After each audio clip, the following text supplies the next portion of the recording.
Hey,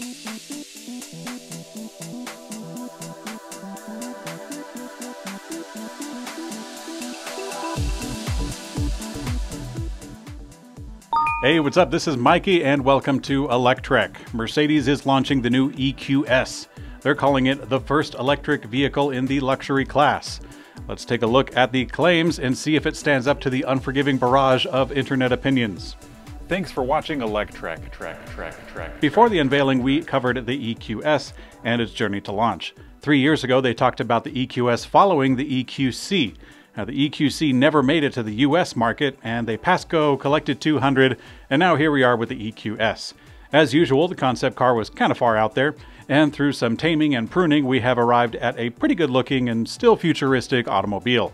Some of the key specs include an output of up to 385 kilowatts, 2 battery pack options of 90 or 107.8 kilowatt hours, which Mercedes-Benz believes will enable a range of up to 478 miles on a single charge. Charging goes all the way up to 200 kilowatts, and they also say that it will charge up to 186 miles in 15 minutes. We'll talk about charging later on. But of course, that's not all. Let's talk about the features. This is designed to be a luxury car. It's decked out with sustainable and recyclable materials, and I'm guessing this applies to the leather or whatever leather material they're using, or faux leather. Anyways, it's got tons of cabin space, an advanced suspension that Mercedes is pretty good at producing, panoramic sunroof, and I mean, the whole cast is here. Screens in the back seat, digital seat controls, elegant door panels, classy center console, some dope speaker tech, and the dashboard screen that just keeps getting bigger. Jeff!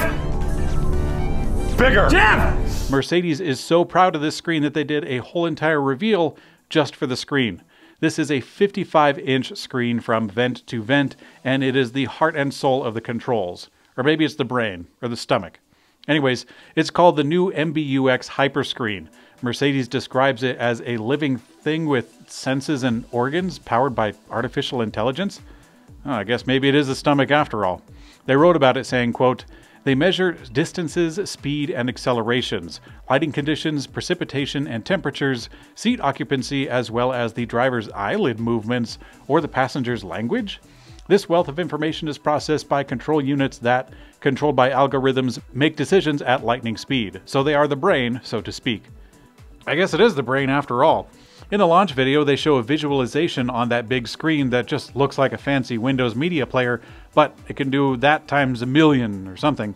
It's got 8 CPUs, 4 gigabytes of RAM, and 46.4 gigabits per second of memory bandwidth. I can't get that kind of performance out of my phone, but there's a reason for that. Turns out the car has its work cut out for it since it's capable of level 3 autonomous driving. This is one level above GM Super Cruise and Tesla Autopilot. The line is kind of hazy between 2 and 3, but the big difference is that a human doesn't need to monitor all functions.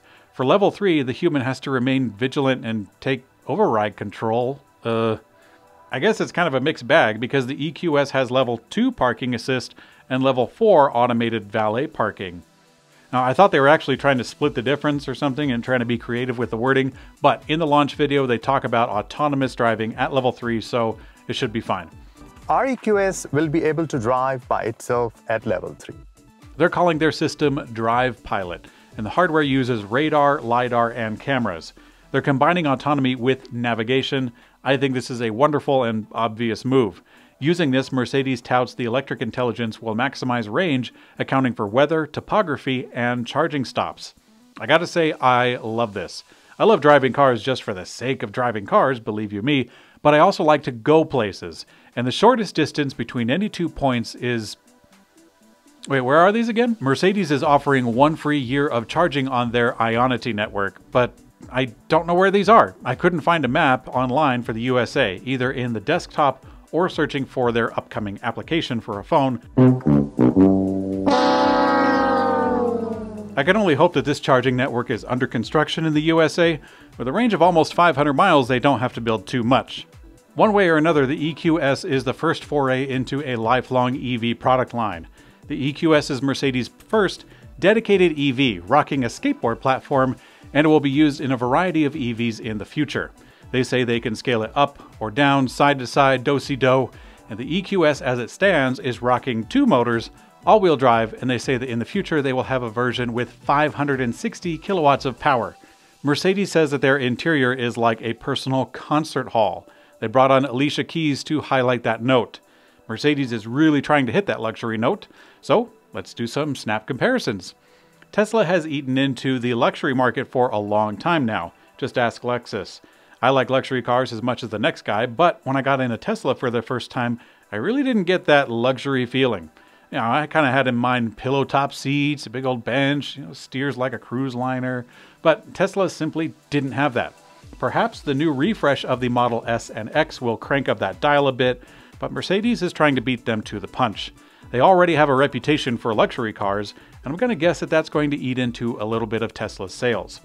I really do think so. The electric car market is getting larger by the numbers, but that percentage pie that Tesla has dominated for a long time, it's going to be eaten up by the Mercedes EQS, by the ABC XYZ, by pretty much all sorts of different angles.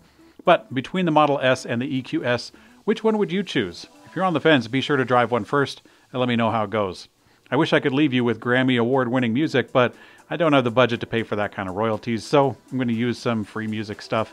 If you want, you can actually listen to the actual track that I'm playing here in the studio. I'll put a link in the description below. Time code starts now. Thanks for watching, guys, and I will see you on later. Let's do this.